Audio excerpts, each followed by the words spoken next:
Bonsoir à toutes et à tous. Son troisième briefing ce soir, donc sont fidèles au poste Arnaud et Pavel. Igor est en tournée mondiale comme d'habitude, mais il va nous revenir la semaine prochaine, donc ce sera toujours avec plaisir. Donc Arnaud ce soir a la lourde tâche, mais on sait qu'il saura l'assumer avec brio comme toujours, euh, avec brio. T'es un ami. Et donc, Arnaud, tu vas nous parler de tout ce soir. Et je crois qu'il y a même des nouvelles toutes fraîches et percutantes. Alors, des nouvelles politiques fraîches, effectivement, assez inattendues.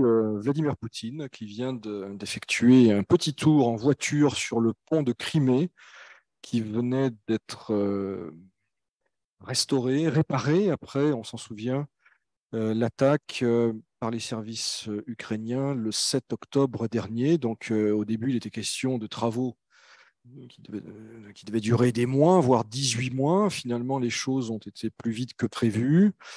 Le symbole est évidemment important. C'est d'autant plus frappant, si j'ose dire, que cette visite impromptue survient alors que l'Ukraine est à nouveau la cible des missiles russes. Je n'entrerai pas plus dans les détails pour des raisons que vous comprendrez. Autre nouvelle politique intérieure, Sergei Sobyanin, le maire de Moscou, qui a effectué un déplacement dans le Donbass vendredi dernier, plus précisément dans la région de Lugansk, où travaillent des médecins civils de Moscou. Il s'est également rendu auprès des mobilisés issus de la capitale. C'est un événement politique parce que le maire de Moscou a été plutôt discret depuis le 24 février sur le sujet Ukraine en général. Il ne fait pas partie de ces dirigeants régionaux qui se sont affichés jusqu'à présent et qui ont essayé d'utiliser d'une façon ou d'une autre la thématique militaire, la thématique liée à, je cite, l'opération spéciale. Autre nouvelle très récente, puisque ça date d'il y a quelques minutes, on a appris que le parquet général avait requis 9 années de détention à l'encontre de Ilya Yashin, l'opposant ancien conseiller municipal de Moscou, au titre de l'article du Code pénal sur, je cite, la discréditation des forces armées de la Fédération de Russie. On avait déjà évoqué cette affaire dans de précédents briefings. J'en viens maintenant à l'économie avec, comme à l'accoutumée, quelques chiffres, quelques statistiques. Cette fois-ci, ce sont des chiffres non pas de Rostat, mais de Standard Poor's, qui, vous le savez, publie tous les mois des indices de l'activité économique pour les services, pour l'industrie. Eh bien, les chiffres pour le secteur manufacturier, les chiffres sont très bons, avec un indice de 53,2 contre 50,7 en octobre. C'est le niveau le plus élevé depuis janvier 2017. Donc, manifestement, les industries de transformation en Russie se portent bien et ont des anticipations plutôt positives, ce qui n'est pas forcément le cas des industries extractives d'ailleurs. Dans la suite de ce que j'avais dit la dernière fois à propos d'Alexei Koudrine, l'ancien président de la Cour des comptes, qui va être nommé chez Yandex, eh bien, il ne sera pas nommé au poste de président, mais au poste de conseiller pour le développement de l'entreprise. Alexei Koudrine, je l'ai dit, je le répète, a vocation à être une sorte d'interface entre les actionnaires, les équipes de Yandex, mais également avec le pouvoir russe. Toujours dans le registre économique, il y a la lisière de la diplomatie, de la politique étrangère. On a appris que Bruxelles, que la Commission travaillait à un 9e paquet de sanctions qui devrait être présenté au ministre des Affaires étrangères dans les heures ou les jours qui viennent. Les nouvelles sanctions, si tant est qu'elles soient approuvées par les chefs d'État et de gouvernement, porteraient sur l'inclusion de nouveaux noms dans la liste des sanctionnés. Elle pourrait concerner également les secteurs technologiques, bancaires et des médias. Euh, J'en viens maintenant aux questions de politique étrangère ou de diplomatie économique, plus exactement. Le grand sujet du jour qu'on a commencé à traiter lors de précédentes séances, c'est évidemment l'introduction du plafonnement des prix pour le pétrole russe par l'Union européenne. C'est également aujourd'hui l'entrée en vigueur de l'embargo européen sur le pétrole russe au niveau de 60 dollars, donc le plafond est de 60 dollars. Les objectifs, on en avait déjà parlé, il s'agit d'entraver les exportations russes vers des pays tiers, il s'agit de limiter les rentrées financières liées aux exportations de brut pour la Russie. Les réactions de Moscou sont somme toute prévisibles. Le vice-premier ministre Novak a indiqué, plutôt a rappelé la position russe, qui est de dire qu'aucune exportation, aucune vente ne sera effectuée vers des pays qui reprendraient à leur compte ou qui appliqueraient le plafonnement tarifaire. Alors, il y a évidemment, toujours côté russe, une réorientation des flux d'exportation qui est amorcée. Elle est amorcée de longue date, depuis plusieurs mois. On voit que de nouveaux clients apparaissent sur la carte des exportations russes ou des clients traditionnels qui achètent beaucoup plus que d'habitude. C'est le cas de l'Inde, de la Turquie notamment. On voit que des pays comme l'Arabie saoudite, qui sont eux-mêmes producteurs de brut, achètent du pétrole en Russie pour le raffiner et le revendre en Europe. Donc une stratégie d'adaptation qui se met en place. On a lu également dans la presse anglo-saxonne du week-end que la Russie, ces derniers mois, s'était constituée une flotte fantôme de tankers pour pouvoir, indépendamment des armateurs grecs ou autres, continuer à exporter une partie de sa production. Alors les questions, elles sont nombreuses, les questions en suspens. Quel sera le comportement des acteurs du marché pétrolier? La Russie, bien sûr, mais également les sociétés, les personnes morales qui assurent les services, les assureurs, les armateurs, quel sera le comportement des acheteurs. Alors, jusqu'à présent, on ne voit pas de reflux, par exemple, des armateurs grecs. Ce que l'on observe en revanche, c'est une augmentation des coûts des assurances, par exemple, du fret en général, pour les cargaisons de brut russe. Ces derniers jours, l'Urals se vendait à peu près à 60 dollars, entre 50 et 60, parfois un peu plus, ça dépend des ports d'expédition. En d'autres termes, c'est assez proche du prix retenu par l'Union européenne pour fixer son plafond. C'est en quelque sorte, je dirais, un jeu de rôle ou un jeu de dupe. L'Union européenne fait semblant d'adopter quelque chose qui va pénaliser lourdement la Russie. La Russie dit qu'elle ne vendra jamais de pétrole à ce prix, alors qu'elle le fait en réalité, mais non pas sous la pression formelle du plafonnement, mais en accordant des rabais très importants pour attirer de nouveaux clients. On en est là aujourd'hui. Ceci étant, certains volumes vendus par la Russie, non pas à partir de ces ports de la Baltique et de la mer Noire, mais de l'Extrême-Orient, les prix aujourd'hui atteignaient 79, donc très au-delà du seuil retenu par les Européens. Donc on verra comment ça va se passer. Parmi les autres questions, il y a évidemment celle des conséquences pour l'économie russe que pourrait avoir ce plafonnement. De la vie générale, il sera limité. Il sera limité, en tout cas dans les mois qui viennent. Le déficit budgétaire pour 2023 pourrait passer de 2 à 3%. C'est évidemment contrariant, mais certainement pas mortel pour l'économie du pays, pour le budget fédéral. Et comme le relevait Dmitri Peskov, et il est crédible en l'occurrence, ça ne devrait pas affecter particulièrement l'effort de guerre russe en Ukraine. Encore quelques mots sur l'actualité diplomatique et de politique étrangère. Il y a eu un entretien téléphonique entre le président Poutine et le chancelier Scholz vendredi dernier. Rien d'extraordinaire dans le sens où les uns et les autres ont rappelé leur position. Vladimir Poutine a notamment souligné que les frappes contre les infrastructures énergétiques étaient, je cite, inévitables et nécessaires. Il a également appelé l'Allemagne à, je cite, revoir son approche. Le chancelier Scholz est décidément très actif puisqu'il a également publié un article dans la revue Foreign Policy dans lequel il expose sa vision de la politique étrangère de l'Allemagne et de l'Union européenne. Côté français, Emmanuel Macron, qui d'une part s'est dit prêt discuter, rentrer en contact avec le président Poutine dans les prochains jours, sans doute pour discuter à nouveau du dossier de la centrale de Zaporogié. Le président Macron qui, ces dernières heures, fait l'objet de très vives critiques de la part de nos partenaires européens et occidentaux en général, à la suite de propos qu'il a tenus, dans lesquels il soulignait l'importance, une fois le conflit terminé, d'accorder à la Russie des garanties de sécurité. Voilà où on en est aujourd'hui sur l'actualité russe, économique, politique et diplomatique. Merci beaucoup de ce point très complet. Alors, on a quelques questions, mais n'hésitez pas à en poser davantage pour qu'on puisse vous répondre.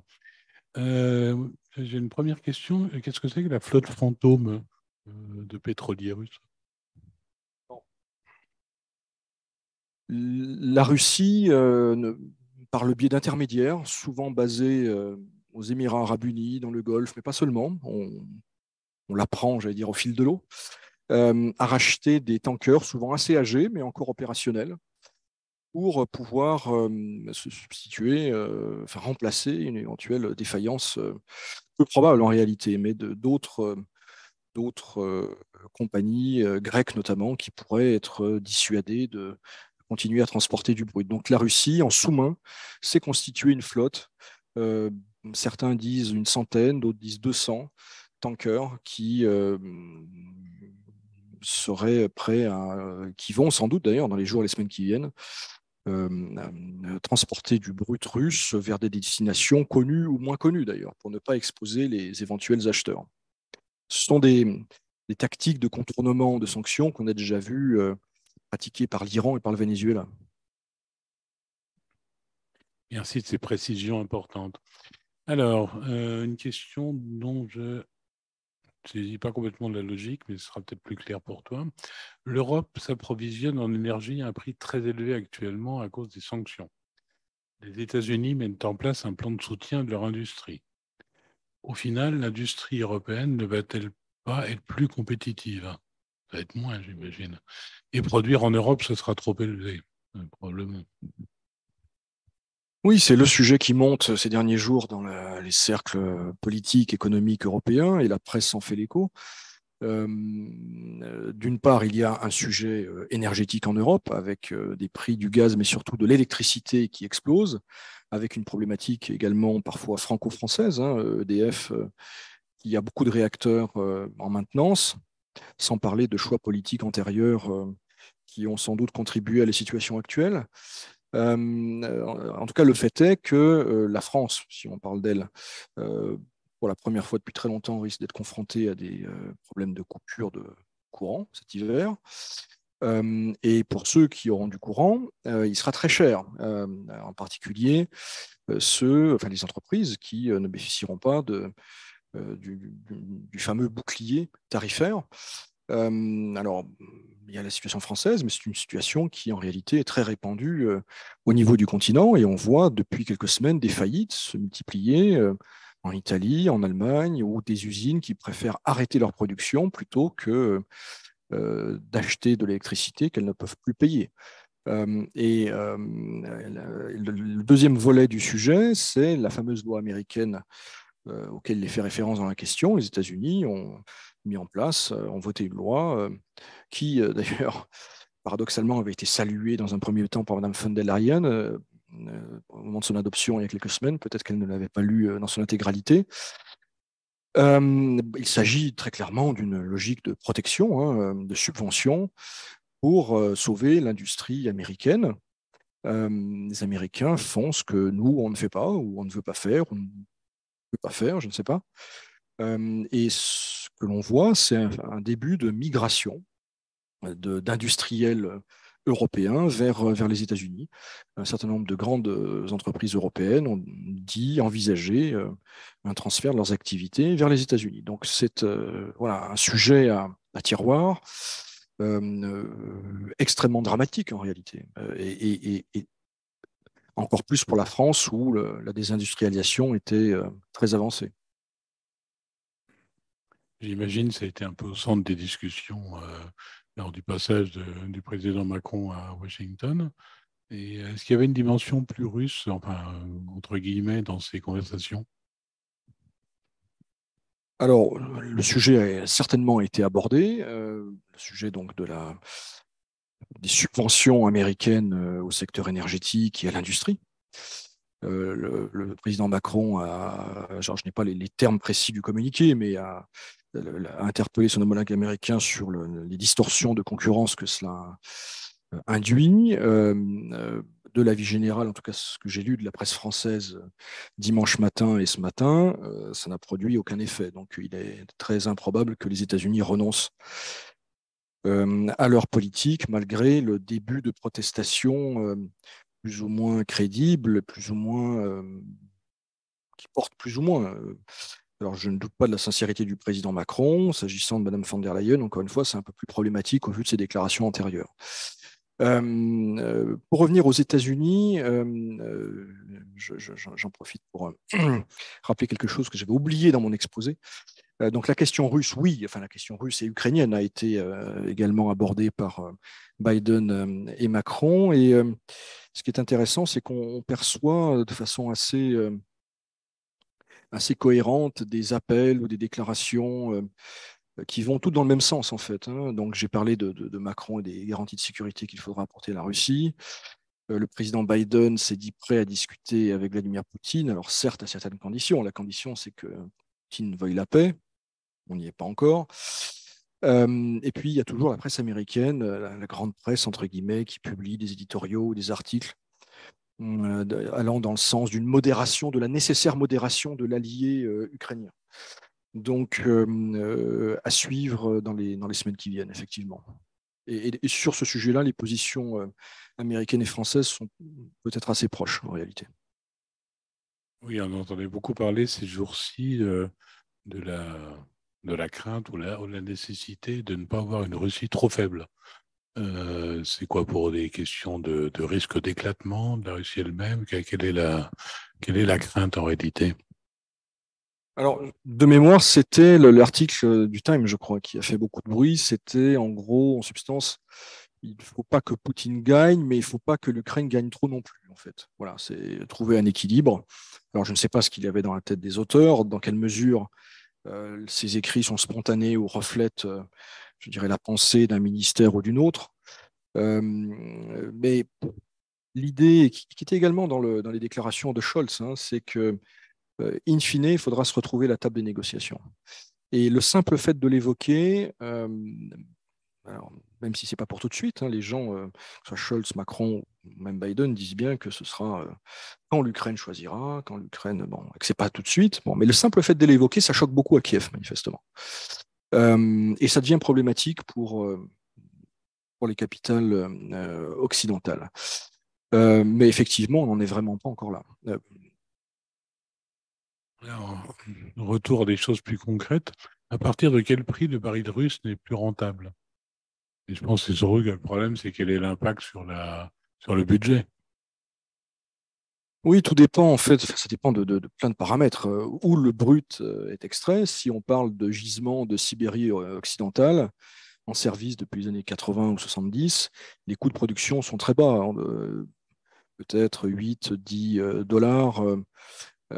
Si on parle à l'inverse de pétrole de Sibérie orientale, hein, ou d'autres régions plus récentes en termes de production, là, les plus difficiles d'accès, là, les coûts peuvent être plus élevés. Donc, tout dépend de quoi on parle.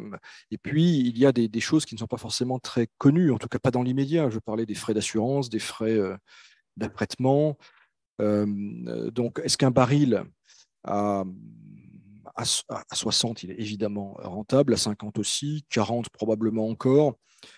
Je dirais en dessous de 40, ça deviendrait très problématique, probablement. Mais on n'en est pas là. Merci beaucoup. Alors peut-être la dernière question, parce que j'en ai pas encore d'autres qui arrivent. Donc, Poutine se rendra à Bichkek en fin de semaine. Après son déplacement en Arménie et son échange avec Tokayev, on a l'impression qu'il souhaite s'assurer que les proches partenaires de la Russie restent, entre guillemets, sous contrôle. Oui, alors il y a effectivement une volonté, enfin une inquiétude russe qui n'est pas formulée, mais qui est réelle et qui renvoie à une réalité.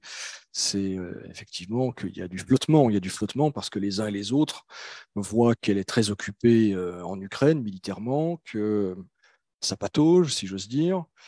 Mais donc il y a une interrogation fondamentale sur la valeur de la signature russe, si j'ose dire, en termes de sécurité. Donc les Arméniens sont très inquiets et on voit que les Azéris poussent leurs pions ce week-end encore sur le corridor de la Chine. C'est évidemment très inquiétant pour les Arméniens, c'est pas très rassurant pour les Russes. On voit que oui, les Azéris cherchent à pousser les Russes dans leur retranchement, à voir jusqu'où ils peuvent aller avant qu'il se passe quelque chose, tout en sachant qu'ils ne peuvent pas faire grand-chose en réalité, en ce moment. Le Kazakhstan, on en a parlé la dernière fois, et effectivement, la Kirghizie, eh bien, il y a eu des affrontements transfrontaliers avec le Tadjikistan. Il y a une situation qui n'est pas tranchée en réalité. Euh, la Russie était plutôt en retrait lors des derniers incidents. Euh, on sait par ailleurs que le Kyrgyzstan fait partie de l'Union économique eurasiatique. Donc, en termes migratoires, c'est important. C'est un sujet également bilatéral. Donc, il y a des sujets bilatéraux russo-kirghizes. Il y a également, sans doute, et je pense que c'est le sens de la question, une volonté russe de montrer qu'elle n'abandonne pas ce qu'elle considère comme sa sphère d'influence traditionnelle et qu'elle y est toujours présente politiquement et militairement. Merci beaucoup. Voilà, donc plus de questions. Donc, ça va être la fin de notre 103e briefing. Donc, Arnaud, merci encore pour cet exposé brillant, comme d'habitude. On n'est jamais déçu, c'est bien. Et peut-être. Tu voulais pas. Ah oui. Pavel, tu vas peut-être nous parler un peu de choses connexes. Puis en même temps, les choses connexes. Non, non, simplement pour vous dire que nous officions encore jusqu'à la fin de la semaine prochaine, hein, c'est bien cela, avant d'abord la semaine allant de Noël au jour de l'an, puis ensuite la trêve des confiseurs. Nous nous retrouverons en janvier et jusque-là, donc lundi et jeudi, 17h30 heure de Moscou, 15h30 heure de Paris, plus le fil Telegram, euh, les fils également mail, la boîte à laquelle vous êtes habitué, et puis restez avec nous jusqu'à la fin de cette année et surtout, tenez bon. Merci, Pavel. Oui, alors, quand il y a quelques discussions sur la durée de nos briefings, il n'est pas impossible qu'on continue jusqu'au 22. On va voir un petit peu selon la disponibilité de chacun et notamment de nos intervenants. Voilà, mais il y a une demande très forte et on vous en remercie pour la continuité. Et certains d'entre vous trouvaient qu'une absence aussi longue n'était pas possible. Donc, on va essayer de répondre à cette attente du mieux que nous pourrons. Encore une fois, tenez bon et comme toujours, la CCI France-Russie est à vos côtés. Bonne soirée et à bientôt.